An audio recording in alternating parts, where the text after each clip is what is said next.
우리 자분들에게 인사할까요? 메리 크리스마스!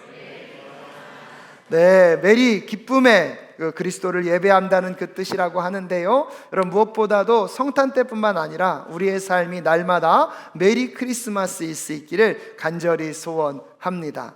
한 해가 마무리되고 있다는 것들은요, 곳곳에 성탄 장식이 시작되면서 또 크리스마스 트리가 또 장식이 되면서 우리는 확인할 수가 있습니다.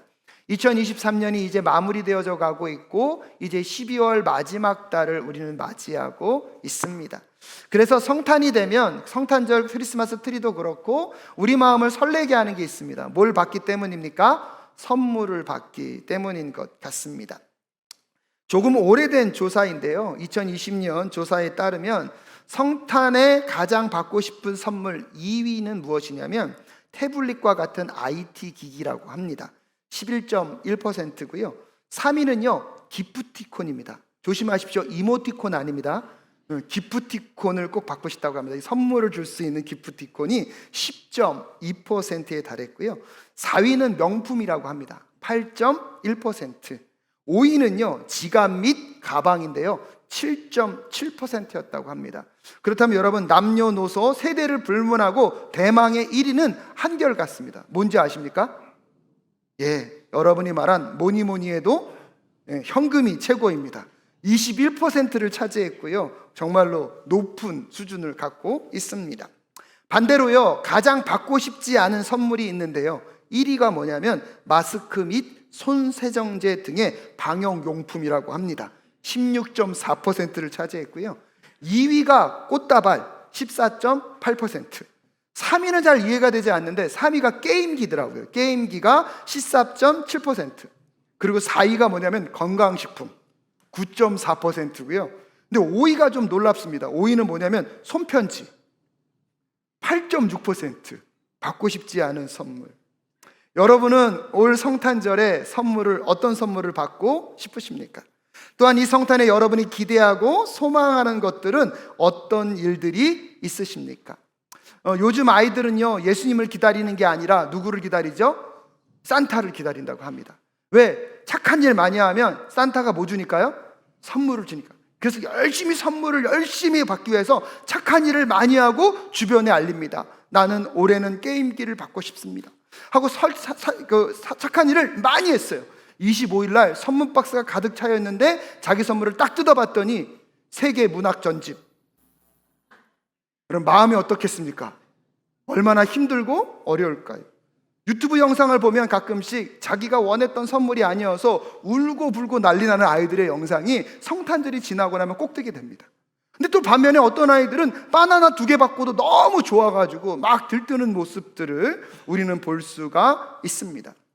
여러분은 여러분이 기대했던 선물을 누군가가 주지 않을 때 여러분은 어떻게 반응하십니까? 여러분이 꿈꿨던 그 선물이 나에게 다가오지 않았을 때 여러분은 어떻게 반응하고 계십니까? 성탄은 하나님이 온 인류를 향한 구원의 선물을 주시는 날이었습니다.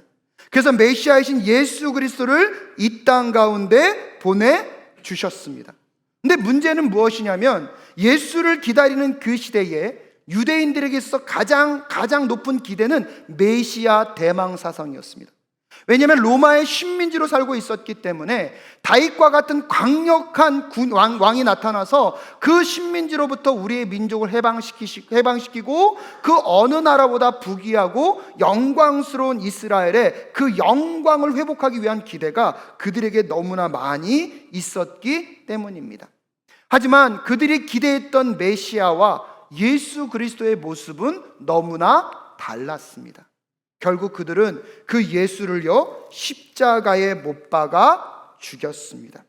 오늘 여러분과 함께 읽은 29절에 보면 함께 읽어볼까요? 시작. 이와 같이 그를 가리켜 기록한 것을 다 행한 뒤에 그들은 예수의 시체를 나무에서 내려다가 무덤에 두었습니다 라고 이야기하고 있습니다.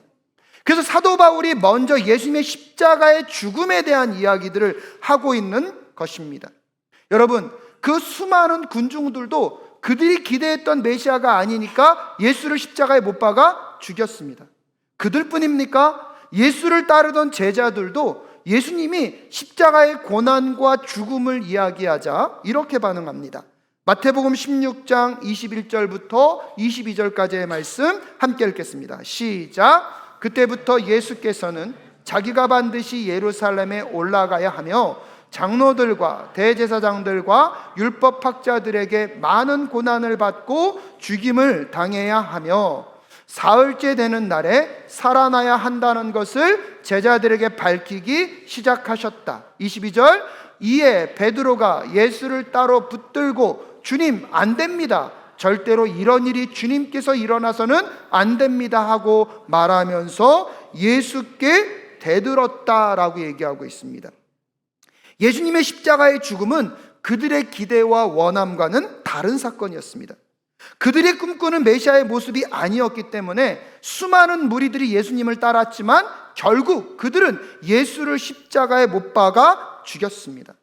예수의 제자들도 예수가 메시아라는 생각 가운데 끊임없이 쫓아다녔지만 그들이 기대하던 모습이 아닌 십자가의 죽임을 당하시는 그 예수님을 배반하고 등지고 떠나 버렸습니다. 하나님은 성탄에 그들에게 가장 필요하고 어쩌면 그들에게 없어서 안 될 그 선물을 보내주셨음에도 불구하고 그 선물 박스를요 열어보기는커녕 그들이 원하고 기대했던 것이 아니라고 짓밟아 버리고 찢어서 버리는 장면들 속에 혹시 우리들의 모습은 있는 것은 아닌지를 잘 돌아보시는 이 시간 되실 수 있기를 주님의 이름으로 축복합니다. 그래서 오늘 배경의 말씀에 보면 비시디아 안디옥에서 사도 바울이 여러분 유대인들을 향하여서 하나님의 복된 소식, 너희들에게 정말로 예수 그리스도가 어떤 선물로 우리에게 다가오셨는지를 그 예수 그리스도를 통하여서 십자가의 죽음에 머물러 계시지 않고 부활을 통하여서 우리에게 어떠한 일을 이루셨는지를 우리에게 다시 설명해 주고 있습니다.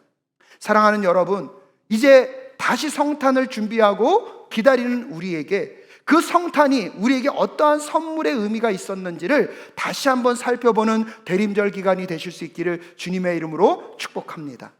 이번 성탄에도 여러분에게 도착할 그 성탄의 선물 박스 안에는 어떤 내용들이 들어가 있는지를 잘 살펴보는 올 성탄이 되실 수 있기를 주님의 이름으로 축복합니다. 열어봤는데 여러분의 기대와는 다르게 나의 원함과 소원함대로 이루어지는 것은 하나도 없다고 할지라도 여러분 그 선물 박스를 꼭 열어보실 수 있기를 주님의 이름으로 축복합니다. 그럼 예수 그리스도가 이 땅 가운데 오셨다는 것은 우리에게 어떤 의미가 있습니까? 첫 번째는요, 하나님의 아들이 우리의 메시아로 오셨습니다. 33절 말씀 함께 읽겠습니다. 시작. 하나님께서 예수를 일으키셔서 조상들의 후손인 우리에게 그 약속을 이루어 주셨습니다. 시편 둘째 편에 기록한 바 너는 내 아들이다 오늘 내가 너를 낳았다 한 것과 같습니다 라고 이야기하면서 시편 2편의 7절의 말씀을 인용하고 있습니다.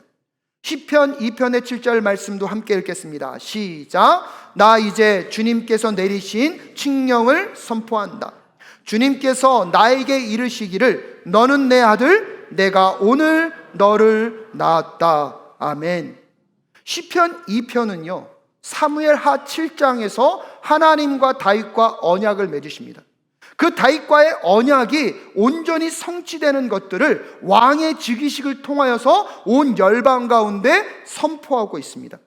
왕의 즉위식이 선포되고 왕이 세워지는데 그 왕은 그냥 왕이 아니라 누구의 아들이라는 것입니까? 나의 아들이라고 하나님이 선언하고 계신 것입니다. 그래서 시편 2편 7절은요 기독론을 설명할 때 매우 중요한 메시지이고요, 이 땅 가운데 예수 그리스도가 오셨는데 그 예수 그리스도는 누구의 아들이라는 것입니까? 하나님의 아들이라는 것입니다. 그래서 시편 2편 7절을 통하여서 왕이 세워질 때에 그 왕은 나의 아들이라고 말함과 동시에 앞으로 올 그 새 왕 다윗의 자손을 통하여서 오실 그 예수 그리스도도 이 땅의 왕으로 오시는데 그 왕이 누구의 아들이라는 것입니까? 하나님의 아들이라는 것입니다. 하나님의 아들이신 그 예수 그리스도가 이 땅에 메시아로 오셨다는 것이 왜 우리에게 이렇게 중요한지 아십니까, 여러분? 그 예수 그리스도를 통하여서 하나님과의 관계가 회복되어진 우리는요, 그 예수 그리스도가 하나님의 아들이시기 때문에 그 예수 그리스도로 인하여서 우리도 하나님의 양자로 받아들여지기 때문인 줄로 믿습니다. 그래서 여러분 로마서 8장 14절과 17절 이렇게 선언하고 있습니다. 함께 읽겠습니다. 시작. 하나님의 영으로 인도함을 받은 사람은 누구나 다 하나님의 자녀입니다. 여러분은 또다시 두려움에 빠뜨리는 종살이의 영을 받는 것이 아니라 자녀로 삼으시는 영을 받았습니다. 그래서 우리는 그 영으로 하나님을 아빠, 아버지라고 부릅니다. 바로 그때에 그 성령이 우리의 영과 함께 우리가 하나님의 자녀임을 증언하십니다. 자녀이면 상속자이기도 합니다. 우리가 그리스도와 함께 영광을 받으려고 그와 함께 고난을 받으면 우리는 하나님이 정하신 상속자요 그리스도와 더불어 공동 상속자입니다. 할렐루야. 여러분, 예수 그리스도 그 메시아가 하나님의 아들로 이 땅에 오셨기 때문에 그 예수 그리스도를 믿음으로 우리도 누구의 양자가 되는 것입니까? 하나님의 양자가 되고 예수 그리스도와 함께 하나님 나라의 공동 상속자가 될 수 있는 것입니다. 여러분, 이것이 우리에게 얼마나 풍성한 선물입니까? 아까 여러분 성탄에 받고 싶은 2위가 뭐라 그랬죠? 태블릿 PC, 그렇죠? IT 기기. S전자에서 나오는 신형 태블릿 PC를 받고 싶었는데 그 신형 태블릿 PC는 주지 않고 어느 날 S전자 회장님이 나에게 찾아오셔서 내가 너를 아들로 삼아주겠다. 여러분, 그걸 선택하시겠습니까? 난 그거 필요 없으니 태블릿 주세요. 그렇겠습니까? 태블릿을 받는 것과 S전자 회장님의 자녀가 되는 것 비교가 됩니까? 안 됩니까? 여러분, 이스라엘 민족들이 꿈꾸는 메시아는 이 땅에서 어떠한 것을 이룰까 이루지 못할까의 문제였다면 하나님의 아들 되신 메시아가 이 땅 가운데 우리의 왕으로 우리의 메시아로 오셔서 우리를 누구의 자녀로요? 하나님의 자녀로 삼아주신 그 풍성한 의미가 성탄절 여러분에게 배달된 그 선물 박스에 있다는 사실을 꼭 확인하실 수 있기를 주님의 이름으로 축복합니다. 그리고 두 번째는요, 다윗 언약의 영원한 은혜가 우리에게 동일하게 작동된다는 사실입니다. 34절 말씀 함께 읽겠습니다. 시작. 하나님께서 그를 죽은 사람들 가운데서 살리시고 다시는 썩지 않게 하셨는데 이렇게 미리 말씀하셨습니다. 다윗에게 약속한 거룩하고 확실한 복을 내가 너희에게 주겠다라고 얘기하고 있습니다. 여기서도요, 구약의 말씀인 이사야 55장 3절 말씀을 인용하고 있는데요, 함께 읽어볼까요? 시작. 너희는 귀를 기울이고 나에게 와서 들어라. 그러면 너희 영혼이 살 것이다. 내가 너희와 영원한 언약을 맺겠으니 이것은 곧 다윗에게 베푼 나의 확실한 은혜이다 라고 이야기하면서 이사야 55장 말씀 띄워주십시오. 이사야 55장 3절에 보면 너희는 귀를 기울이고 나에게 와서 무엇하라? 들어라. 그러면 어떤 일이 벌어진다고요? 너희의 영혼이 살 것이다. 근데 이 영혼이 살아나고 나면, 하나님과의 관계가 회복되어지고 나면 그 다음에 내가 너희와 어떠한 면역을 맺는다고요? 영원한 언약을 맺겠다는 것입니다. 하나님이 다윗과 맺은 그 언약 때문에 다윗 가문은요, 여러분, 그 대를 연결해서 이스라엘 왕조를 이룹니다. 하지만 엄밀한 의미에서 보면 이스라엘 왕조도 영원하지는 않았습니다.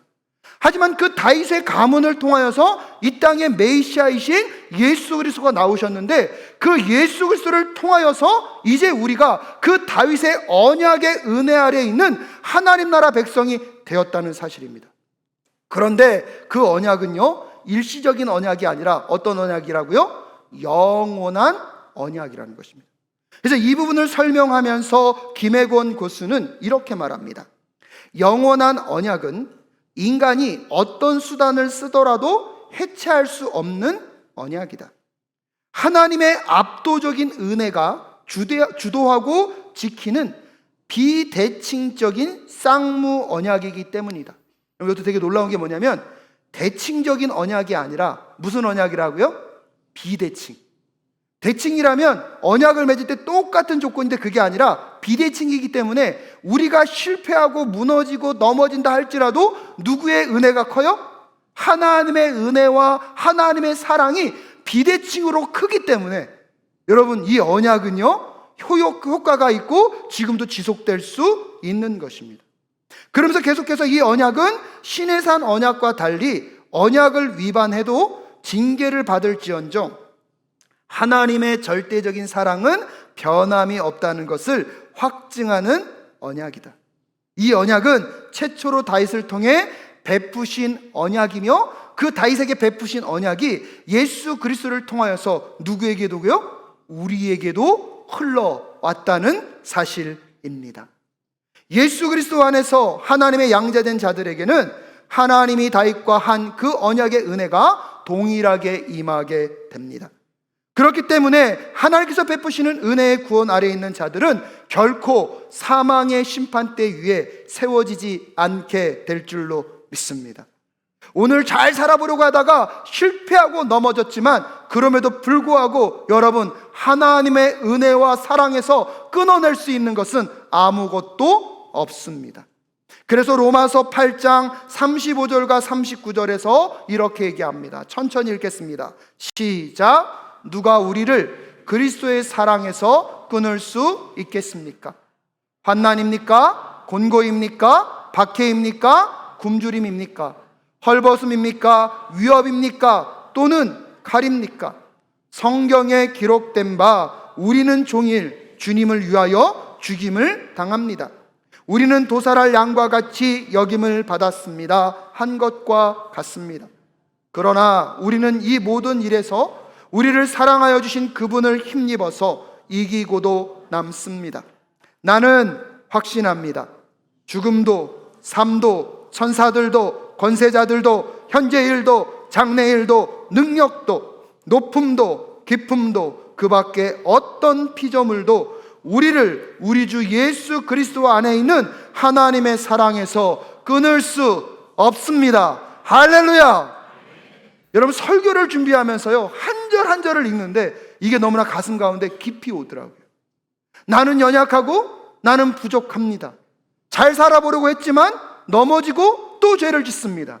그럼에도 불구하고 오늘 나에게 소망이 있는 것, 다윗의 그 언약의 은혜가, 영원한 그 언약의 은혜가 예수 그리스도를 통하여서 오늘 우리를 관통하고 있기 때문인 줄로 믿습니다. 그렇게 세상의 어떠한 환경도, 세상의 어떠한 문제도 그 예수 그리스도의 사랑에서 우리를 끊어낼 수 없습니다. 할렐루야. 그리고 세 번째는요, 예수 그리스도 안에서 썩어지는 것에 매이지 않는 존재가 된다는 것입니다. 35절 말씀 함께 읽겠습니다. 시작. 그러므로 다른 시편에서는 또 이렇게 말씀하셨습니다. 주님께서는 주님의 거룩한 분이 썩지 않게 하실 것이다. 이것도 여러분 시편 16편 10절의 말씀을 인용하고 있는 것인데요, 우리 함께 읽어볼까요? 함께 읽겠습니다. 시작. 주님께서 나를 보호하셔서 죽음의 세력이 나의 생명을 삼키지 못하게 하실 것이며 주님의 거룩한 자를 죽음의 세계에 버리지 않으실 것이기 때문입니다 라고 약속하고 있습니다. 세상적인 관점에서 보면 여러분, 죽음은요 모든 것의 종식을 의미합니다. 죽음은요 모든 것이 끝났다는 선언입니다. 그런데 놀라운 것은 예수 그리스도 안에서는요 죽음은 종식이 아니라 새로운 곳으로 나아가는 문입니다. 예수 그리스도 안에서는 죽음이 마지막이 아니라 새로운 부활의 영광, 영원한 하나님의 나라로 들어가는 축복의 통로입니다. 그러기에 예수 그리스도 안에서는 그 어떤 죽음의 위협과 세력들도요 우리 예수 그리스도를 누르지 못합니다. 근데 여러분 기억하십시오. 그 부활의 영광, 썩지 않음에 매일 수 없는 그 은혜가 예수 그리스도를 통하여서 누구에게도요? 우리에게도 임하게 될 줄로 믿습니다. 그래서 고린도전서 15장 20절과 22절에 이렇게 얘기합니다. 함께 읽겠습니다. 시작. 그러나 이제 그리스도께서는 죽은 사람들 가운데서 살아나셔서 잠든 사람들의 첫 열매가 되셨습니다. 한 사람으로 말미암아 죽음이 들어왔으니 또한 한 사람으로 말미암아 죽은 사람의 부활도 옵니다. 아담 안에서 모든 사람이 죽는 것과 같이 그리스도 안에서 모든 사람이 살아나게 될 것입니다. 아멘. 여러분, 유대인들이 그렇게 고대하며 회복되기를 바랬던 다윗의 시대. 하지만 오늘 성경을 가만히 읽어보시면 여러분 36절에 보십시오. 다윗은 사는 동안 하나님의 뜻을 받들어 섬기고, 하지만 결국 다윗도 어떻게 됐습니까?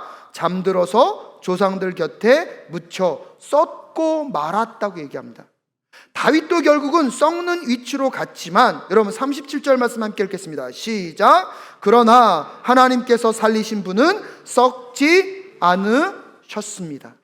그렇기 때문에 그 예수와 함께하는 자들도요, 썩음에 매이지 않고 부활의 영광으로, 영생의 삶으로 나아가야 한다는 사실을 꼭 기억하실 필요가 있습니다.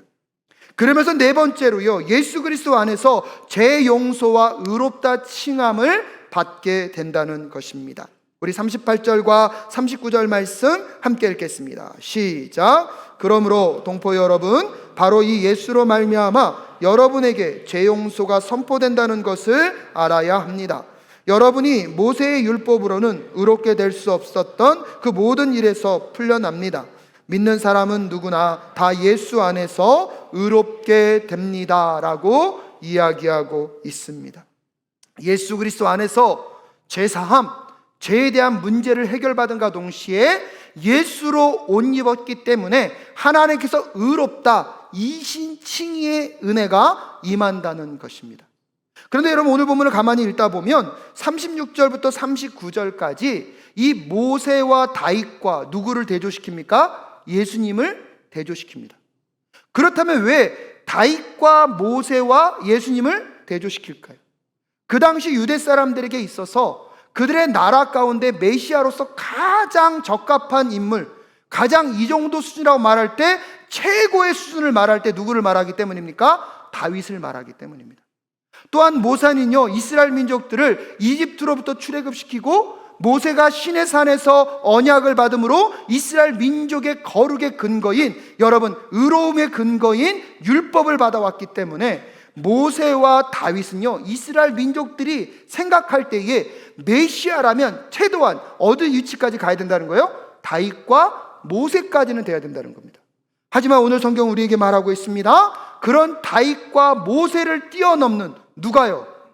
예수 그리스도가 이 땅 가운데 오셨습니다. 우리가 생각하는 최선, 내가 생각하는 최대를 생각하는 그 한계가 뭐라는 거예요? 다윗과 모세였다면 하나님은요, 우리의 생각을 뛰어넘는 계획을 갖고 계신 분인 줄로 믿습니다. 나의 기대와 나의 꿈보다 우리를 더 많이 사랑하시기 때문에 우리를 향한 더 놀라운 계획을 갖고 계신 그 하나님께서 이 성탄에 예수님을 우리의 메시아로 선물로 보내주셨습니다. 아멘이십니까? 근데 문제는 뭐냐면 이 선물이 우리에게 도착해 왔는데, 여러분 40절과 41절 말씀 함께 읽어볼까요? 함께 읽겠습니다. 시작. 그러므로 예언서에서 말한 일이 여러분에게도 일어나지 않도록 조심하십시오. 이렇게 말하였습니다. 보아라, 너희 비웃는 자들아, 놀라고 망하여라. 내가 너희 시대에 한 가지 일을 할 터인데 그 일을 누가 더 너희에게 말하여 줄지라도 너희는 도무지 믿지 않을 것이다. 여러분, 오늘 본문의 마지막은요, 긍정적입니까? 부정적입니까? 부정적이에요.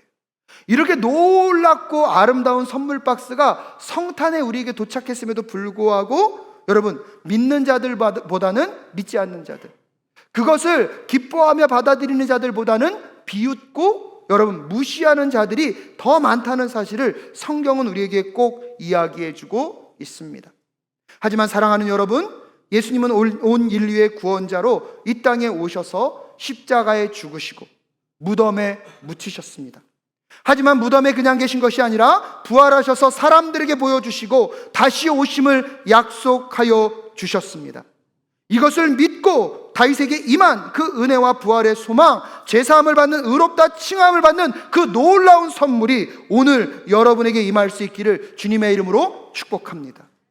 그 선물이 우리에게 도착했음에도 불구하고 그것을 믿지 않고 비웃고 받아들이지 않음으로 인하여서 그 선물의 은혜가 무엇인지를 알지 못하는 자들이 이 세상 가운데 있다는 것입니다. 성탄을 기다리면서 여러분은 어떤 선물을 기대하고 있습니까? 혹시 자신이 기대하는 것이 아니라고, 자신의 생각과 다르다고, 내가 원하는 성공과 내가 원하는 성취와 내가 바라는 그 무언가가 내 삶 가운데 오지 않았다고, 예수님이 나에게 사랑하지 않는다고, 그분이 나에게 진정한 좋은 것을 주지 않는다고 혹시 오해하고 계시지는 않으십니까? 정말 이 성탄에 온 세상이 기다려야 할 선물은 무엇입니까? 죄로 깨어진 이 세상을 다시 회복하기 위하여서, 그 죄에 대한 근본적인 문제를 해결하기 위하여서 이 땅 가운데 오신 그 예수 그리스도의 선물 박스를 꼭 열어보는 2023년의 성탄이 되실 수 있기를 주님의 이름으로 축복합니다. 매년 여러분에게 이 선물 박스는 뭐하죠? 도착하고 있어요. 누군가는 열어보기도 하고 누군가는 열어보지도 않고 뭐요? 치워버릴 수도 있어요. 근데 여러분, 오늘 본문 말씀을 마지막에 가만히 읽어보면 이 선물 박스를 열어보는 비결이 어디에 있냐면 믿음에 있다는 거예요. 뭐에 있다고요? 믿음. 근데 여러분, 이 믿음을 갖는 것이 생각보다 쉽지 않습니다. 근데 오늘 여러분에게 꼭 도전하고 싶습니다. 2023년에는 그 믿음을 꼭 가져보실 수 있기를 주님의 이름으로 축복합니다. 그래서 여러분, 이 얘기를 마지막으로 설교를 마무리할까 하는데요, 믿음을 의심하다라는 책에서 소개하고 있는 일화입니다. 한번 잘 들어보십시오. 한 청년이 믿고 싶은데 믿어지지 않습니다라고 고민을 털어놓았습니다. 무엇이 믿어지지 않는지 물었더니 예수님의 동정녀 탄생도 부활도 믿어지지 않는다고 했습니다. 그래서 저도 믿어지지 않는다고 답했습니다. 청년의 믿어지지 않는다는 말은 지적으로 동의할 수 없다는 의미인데, 지적으로 이해 혹은 설명이 되지 않기 때문에 동의하기 어렵다는 뜻이었습니다. 사실 이해가 안 되는데 동의하는 것은 진실해 보이지 않거나 맹목적으로 느껴질 수 있습니다. 물론 우리는 세상의 이치를 다 이해해서 사는 것이 아니라 때때로는 그냥 이해되지 않더라도 동의해서 신뢰함으로 살아가는 논리가 있다는 것도 가능할 것입니다. 하지만 여러분, 인생을 건 결정이라면 그 경우에는 이해 없는 것을 믿는다는 그 무모함 속에 내보이는 것은 어쩌면 당연한 것이 아닐 수도 있습니다. 그런데 여러분, 이번 성탄에 저는 한번 믿어보라고 권하겠습니다. 믿어져서 믿는 것도 사실이지만 믿어서 믿어지는 것도 사실이기 때문입니다. 잘 들어보십시오. 믿어져서 믿는 것도 사실이지만 먼저 뭐해서요? 믿어서 믿어지는 것도 사실이기 때문입니다. 그 책에서 이렇게 소개합니다. 주는 나의 피난처를 쓴 네덜란드의 코리 텐 봄 여사는요, 제2차 세계대전 당시에 나치 수용소에서 고난을 당했습니다. 전쟁 후에는 그녀는 독일의 마을들을 다니면서 간증을 했는데, 한 마을 집회에서 수용소에 있을 때 자신을 많이 괴롭혔던 간수를 보았다고 합니다. 간증을 마치고 내려와 사람들과 악수를 할 때에 그가 다가와서 악수를 청했다고 합니다. 그럼 생각해 보십시오. 세계 2차 대전에 포로 수용소에서 나를 가장 괴롭혔던 간수가 내 앞에 있어요. 마음 가운데 분노와 화남이 가득했겠죠. 근데 그 사람이 악수하자고 손을 내밀었어요. 손을 내밀고 싶을까요? 안 내밀고 싶을까요?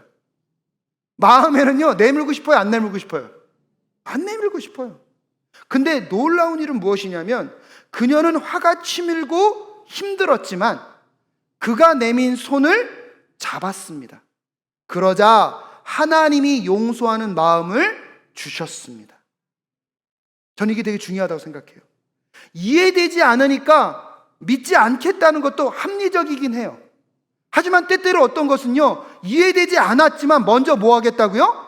믿겠다고 결정하는 순간 어떻게 되는 역사가요? 믿어지는 역사가 여러분의 삶에 반드시 나타나게 될 줄로 믿습니다. 하지만 인생이 늘 그렇지는 않지만 그런 일도 있다는 것을 말하고 싶은 것입니다. 다시 말하자면 지적인 동의가 언제나 지적인 이해를 전제하지 않는다는 뜻입니다. 누구든 인과관계를 설명할 수 있어서 또한 그 관계의 결과를 계산해서 신뢰하지는 않습니다. 이해해서 신뢰하려는 진실함은 소중한 것임에 틀림없습니다. 꼭 기억하십시오. 이해해서 신뢰하려는 것은요, 그런 진실함은 소중한 것입니다. 하지만 신뢰하지 않으면 아무것도 이해할 수 없는 경우가 우리 일상에 허다합니다. 여러분, 우리의 이해할 수 없는 경우가 우리 일상 가운데 허다합니다. 그 전에 여러분, 이해하기 전에 무엇이 필요합니까? 신뢰가 필요합니다. 매년 성탄절을 맞이하며 이 날이 왜 있나? 뭐 때문에 세상은 이렇게 난리인가라고 생각하실 때 여러분, 한 번 정도는 예수 그리스도가 이 땅 가운데 오셨음을 믿겠다고 전제하고 이 성탄의 선물을 열어보시는 귀한 은혜의 2023년 성탄절이 되실 수 있기를 주님의 이름으로 축복합니다. 그럼 여러분이 생각지도 못했던 그 선물들이 여러분의 삶 속에 이미 다가와 있고 얼마나 내 삶을 향한 하나님의 계획과 사랑이 풍성한지를 만나게 되실 줄로 믿습니다. 우리 함께 이 찬양 고백하시면서 믿음으로 나아가는 성탄이 되게 하시고 2023년 온 세계와 인류가 기다려야 하는 그 기다림, 믿음의 기다림이 될 수 있게 하여 달라는 고백으로 나아가는 우리 모두가 될 수 있기를 소원합니다.